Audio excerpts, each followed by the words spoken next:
In an emotional talk with Brian Rose, reflecting the frustrations of a disillusioned electorate, Tommy Robinson has unleashed a new wave of criticism aimed directly at Nigel Farage and the Reform UK party. Once hailed as the anti-establishment insurgent who reshaped British politics with Brexit, Farage now finds himself accused of becoming the very thing he once claimed to fight against. Will you ever be part of a political party? I'd rather not. I would have hoped and I wished that Reform would be the political party for the people. In fact, I tried to make a truce multiple times. With Nigel? With Nigel, and on stage I tried to just say, listen, Nigel has continually lied about me to the public. In fact, when I was in jail on solitary confinement, he went on TV and said, I've got convictions for violence against women. He just made it up. So I don't understand it. Why? Well, I look at, so what happened with Nigel, so Marine Le Pen's just been banned from standing, you saw this? Yeah. Yeah, and they used the fact that she made money when she had her members of European Parliament in Europe and used it for her domestic things. That's why they went for her criminally. From what I understand, Nigel done the same, you know? And he was investigated in 2019. Well, that investigation was quashed and went away. And according to people close to Nigel, because I spoke to all of them now, yeah, so he was under investigation and it was went, which seems a bit sus anyway, yeah? And since then, Nigel now, you've got Fraser Nelson, you've got all the left are now propping him up as the next Prime Minister. It's like he's been chosen by the establishment and he's took the establishment line on everything. Right. On Islam, he won't talk about Islam, never has. In fact, he's given his chairman position to Zia Youssef, a Muslim.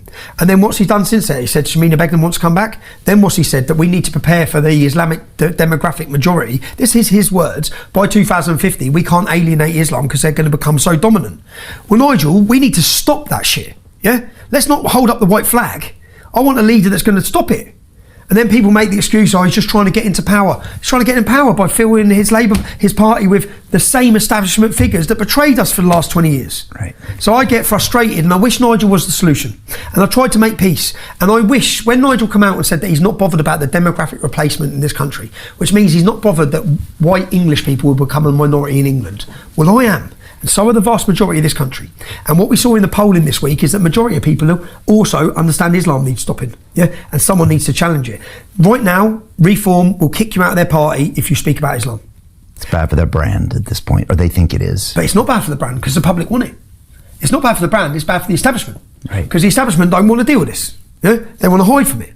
They're not going to deal with it. The same establishment that covered up the grooming gangs. Why did Rupert Lowe get kicked out of Reform? According to him, because he was talking about the rape gangs, Pakistani rape gangs. So Nigel is crushing down on the establishment thing. So people won't like hearing it because people think Reform is the solution. Unfortunately, no, it's not. Nigel's going to be no different. He's going to sell you out. Is Nigel working class? He went to some posh private school. He holds a pint of beer, so you think he is. You think he's one of you. Yeah. Do you ever think Nigel Farage has been in working class estate after 7 p.m. in his life, other than for a photo shoot? He don't give a shit about you. That's how I see it now, and unfortunately telling that truth upsets people, and I wish it wasn't that case. I wish Nigel would have been the populist voice that Britain needs, because it's all primed for him. The country's ready for it. Yeah. But as the country's ready for it, in steps the establishment and they take control of it. They know now, no one's going to vote for Labour, no one's going to vote for Conservative. Along come Reform and Nigel Farage. What's he going to do? Oh, he's going to stop the boats. Well, the boats ain't the only problem, are they? In fact, Reform's policy at the start of the election was 1 in, 1 out. Well, 500,000 Brits left last year. 500,000. So they're going to get 500,000 rid of Brits, and what, 500,000 Africans are coming in, are they? That was their policy. That's Reform. They changed like the wind. What does Nigel even believe? At least you know what we believe. So I think that Rupert Lowe, I saw what happened with Rupert Lowe. I think that he's become a strong voice. I've looked at Ben Habib, Advance, lots of the people who were kicked out for their free speech. There is no free speech. How can you have a political party that want to govern this country like Reform when they have they don't believe in free speech? They don't believe in free speech. Nigel doesn't. In fact, he's got NDAs and agreements that anyone who steps in is not allowed to mention my name. They can't have Reform councillors that say anything positive about me. What? You're a dictatorship, bruv. That's not free speech. So yeah, enough about Nigel Farage anyway. Nigel, I want an apology for making up your bullshit about violence against women. Or at some point I will be finding you with a camera. Robinson, the polarizing activist and former leader of the English Defence League, has publicly accused Farage of betraying the working class movement and selling out to the establishment, In Robinson's eyes, Farage's transformation from firebrand Eurosceptic to mainstream media darling is not a triumph but a capitulation, and a warning to those who once believed real change was on the horizon. The core of Robinson's critique is that Farage has deliberately softened his rhetoric on issues like Islam, immigration, and demographic change, topics that galvanized large swathes of working-class voters during the Brexit campaign and beyond. Where Farage once stirred crowds with provocative warnings about mass immigration and cultural upheaval, he now projects an image of a statesman courting legacy media and shunning the raw, contentious debates that once defined him. He's not interested in the truth anymore. He's interested in his brand, Robinson said in a recent social media broadcast. He stopped talking about the elephant in the room, Islam. He won't touch it. He won't even say the word. Why? Because he's been co-opted. The accusation isn't new, but its timing is politically potent.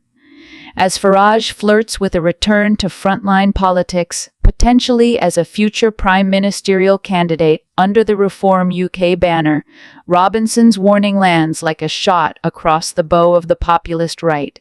The Reform Party, which has branded itself as a continuation of the Brexit movement, is increasingly being viewed by its critics as a neutered force. Robinson suggests that Farage's re-entry, while energizing in media circles, is more about image control than grassroots momentum. Reform isn't a threat to the establishment anymore. It is the establishment, Robinson claimed. They're not standing for the white working class. They're standing for corporate interests, media credibility, and sanitized sound bites. This sentiment resonates in communities that once rallied behind the populist surge, but now feel forgotten. Areas in the North and Midlands that saw massive swings during the Brexit years are reportedly voicing skepticism about reform's authenticity. There is a growing sense that the revolution many hoped for has been outsourced to peer consultants and polling algorithms. Farage, who has always maintained a carefully curated outsider image, now faces the paradox of becoming a political mainstay. His appearances on mainstream television, softened rhetoric, and lack of engagement with sensitive cultural debates have raised eyebrows among his former allies.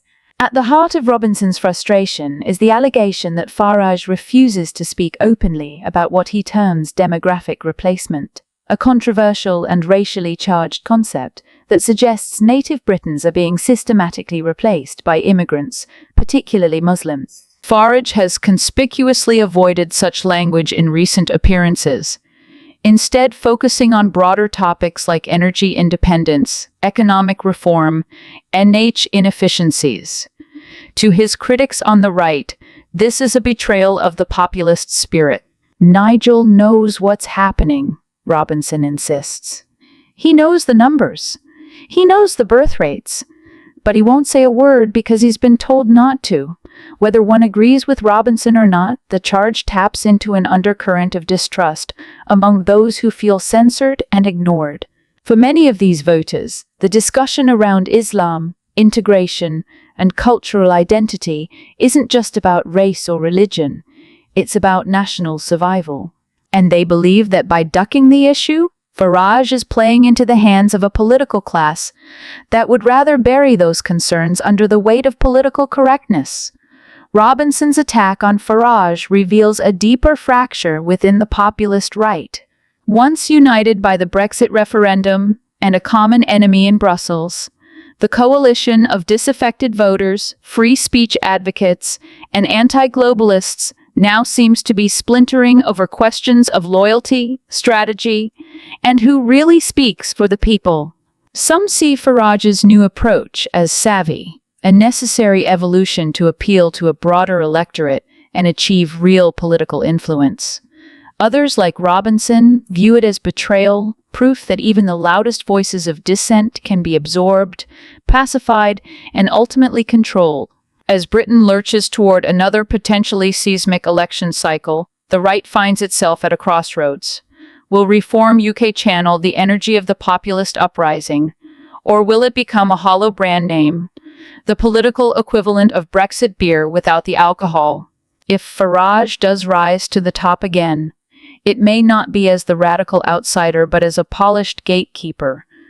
A man once feared by the establishment, now welcomed at its tables. For Robinson and others who once looked to him as a symbol of defiance, that transformation is nothing short of betrayal.